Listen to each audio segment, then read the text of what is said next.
nagovestila.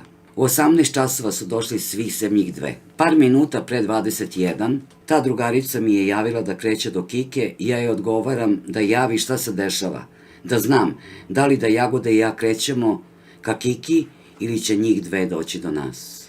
U međuvremenu svi polako odlaze, a prva komšinica stiže i tu iz priče vidim da je već 22 i 28 i šaljem 3 upitnika.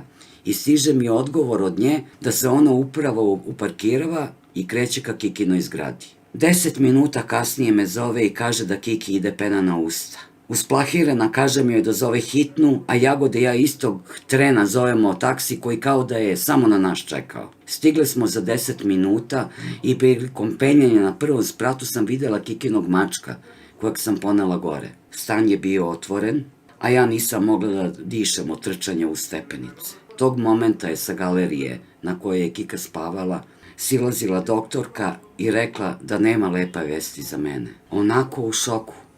Pitala sam, šta hoćete da kažete? Da ona nije živa? A ona je samo odgovorila da. Odmah su